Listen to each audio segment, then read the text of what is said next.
Elections commissions అనేవి ఒక self government system. దీనిని ఎవరు కంట్రోల్ చేస్తారో, అసలు ఈ ఎలక్షన్స్ కమిషన్స్ లో ఎంతమంది ఆఫీసర్స్ ఉంటారో, వీళ్ళు ఎలక్షన్స్ టైంలో చేసే కార్యక్రమాలు మరియు డ్యూటీస్ ఏంటో, వీళ్ళకి ఎన్ని పవర్స్ ఉంటాయో, ఇలా ఎలక్షన్స్ టైంలో పోటీ చేసే ప్రతి పార్టీ పాటించవలసిన నియమాలు, ఒకవేళ పాటించకపోతే జరిగే పరిణామాల గురించి మనం ఈ వీడియోలో పూర్తి డీటెయిల్ గా డిస్కస్ చేద్దాం. మీరు ఈ వీడియో చూస్తున్నప్పుడు ఏ పాయింట్ అయినా మేము ఇస్తున్న ఇన్ఫర్మేషన్ మీకు నచ్చినట్టయితే తప్పకుండా వీడియోని లైక్ చేయండి.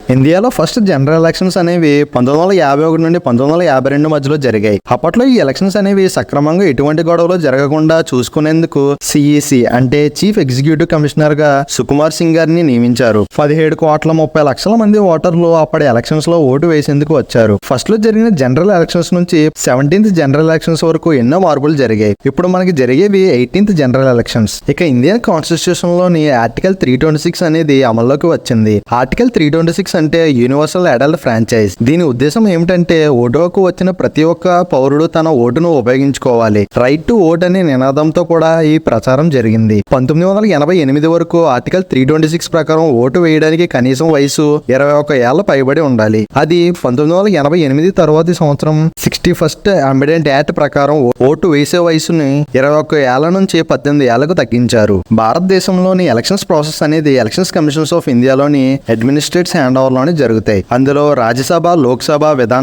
విధాన పరిషత్, ప్రెసిడెంట్, వైస్ ప్రెసిడెంట్ ఎక్సెట్రా వంటి ఎలక్షన్స్ అన్ని ఈ ఎలక్షన్స్ కమిషన్ ఆఫీసర్స్ ద్వారానే నియమించబడతాయి. దీని యొక్క స్ట్రక్చర్ ఎలా ఉంటుందంటే ఫస్ట్ చీఫ్ ఎలక్షన్స్ కమిషనర్ ఇంకా 2 ఎలక్షన్స్ కమిషనర్స్ ఉంటారు. అందులో శ్రీ రాజు కుమార్ గారు చీఫ్ ఎలక్షన్స్ కమిషనర్ గా, శ్రీ జ్ఞానేష్ కుమార్ గారు మరియు డాక్టర్ సుఖ్బీర్ సింగ్ సంధు గారు 2 ఎలక్షన్స్ కమిషనర్స్ గా ఉంటారు. వీళ్ళని మన ఇండియన్ ప్రెసిడెంట్ నియమిస్తారు. అఫీషియల్ గా వీళ్ళు 6 years టైం పీరియడ్ వరకు ఉంటారు. ఎలక్షన్స్ కమిషన్స్ లోని వాళ్ళ పవర్స్ విషయానికి వస్తే అందులో అడ్మినిస్ట్రేటివ్ పవర్స్, అడ్వైజరీ పవర్స్, కోసి జ్యుడిషియల్ పవర్స్ ఉంటాయి. అడ్మినిస్ట్రేటివ్ పవర్స్ లో డెలిమిటేషన్ కమిషన్ యాక్ట్ ప్రకారం ప్రతి పొలిటికల్ పార్టీకి కొన్ని రూల్స్ అండ్ రెగ్యులేషన్స్ తో ఎలక్షన్స్ లో పోటీ చేయడానికి వీలు ఉంటుంది. ఇక ఈ పొలిటికల్ పార్టీస్ వాళ్ళు వీటిని పాటించకపోతే ఆ ఎలక్షన్స్ నుంచి డిస్క్వాలిఫై చేసే అధికారం కూడా వీళ్ళకి ఉంది. అలాగే ఎలక్షన్స్ టైంలో పొలిటికల్ పార్టీస్ వాళ్ళు క్యాంపెయినింగ్ కొరకై మోడల్ కోడ్ ఆఫ్ కాండక్ట్ లోని గైడ్ లైన్స్ ఖచ్చితంగా రూలింగ్ పార్టీ వాళ్ళు కానీ మిగిలిన క్యాండిడేట్స్ ఎవరైనా సరే పాటించాలి.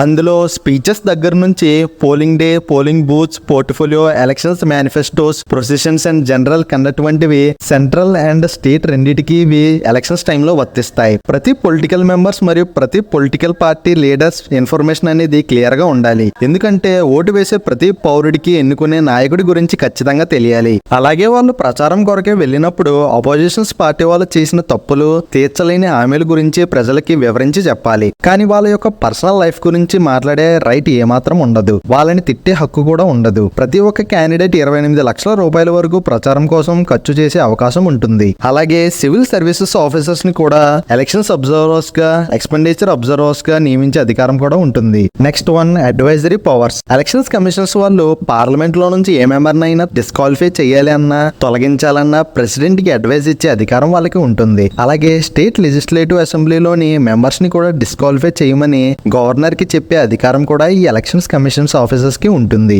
ఒకవేళ పొలిటికల్ పార్టీస్ కి అందులోని క్యాండిడేట్స్ కి వివాదాలు తలెత్తితే దాన్ని కంట్రోల్ చేయమని సుప్రీం కోర్టుకి అడ్వైజ్ ఇస్తుంది. అలాగే ప్రెసిడెంట్ అండ్ వైస్ ప్రెసిడెంట్ ని దేశానికి నియమించే ప్రాసెస్ లో ఎలక్షన్స్ కమిషన్స్ సుప్రీం కోర్టుని ఆశ్రయిస్తుంది. ఇక పార్లమెంట్ అండ్ స్టేట్ లెజిస్లేటివ్ మధ్య ఏవైనా వివాదాలు వస్తే అది హైకోర్టుని ఆశ్రయిస్తుంది. ఫైనల్ ది కోసి జ్యుడిషియల్ పవర్స్. ఇందులో ఏదైనా పార్టీ నేషనల్ పార్టీలోకి రిజిస్టర్ అవ్వాలంటే అది కనీసం 2% సీట్స్ ని లోక్సభలో సాధించాలి. ఇక ఆ పార్టీ గురించి కనీసం 4 రాష్ట్రాల్లో గుర్తింపు పొంది ఉండాలి. పార్టీ సింబల్ అనేది ఒక రాష్ట్రంలోనే కాదు, వేరే రాష్ట్రాల్లో ఉన్న పొలిటికల్ పార్టీస్ కి కూడా అసలు పోలి ఉండకూడదు. మున్సిపాలిటీ మరియు పంచాయతీ ఎలక్షన్స్ విషయానికి వస్తే వాటిని సక్రమంగా నియమించే బాధ్యత మరియు పవర్ మొత్తం స్టేట్ ఎలక్షన్స్ కమిషన్స్ కి ఉన్నప్పటికీ వీటికి సలహాలు కానీ సూచనలు కానీ ఈ ఎలక్షన్స్ కమిషన్ ఆఫ్ ఇండియాయే ఇస్తుంది. సో ఇది ఫ్రెండ్స్ ఎలక్షన్స్ కమిషన్స్ పవర్స్ మరియు డ్యూటీస్. వీళ్ళని ఎటువంటి పొలిటికల్ పార్టీస్ కానీ రూలింగ్ పార్టీస్ వాళ్ళు కానీ నియమించరు.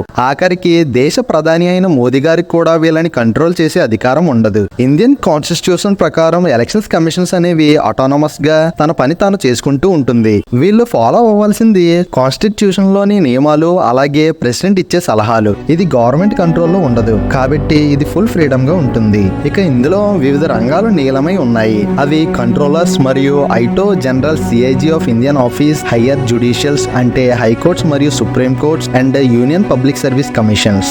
ఈ ఎలక్షన్స్ కమిషన్ ఆఫీసర్స్ పవర్స్ ఒక వంతు వరకే, కానీ ఒక నిజాయితీ గల నాయకుడిని ఎన్నుకునే సత్తా మన చేతుల్లోనే ఉంటుంది. కాబట్టి ఓటుకున్న విలువని తెలుసుకుని ఖచ్చితంగా మీ ఓటు హక్కుని వినియోగించుకోండి. మీకు ఈ వీడియో నచ్చితే తప్పకుండా లైక్ చేయండి, మీ ఫ్రెండ్స్ అండ్ ఫ్యామిలీ మెంబర్స్ కి షేర్ చేయండి. This is Sri signing of.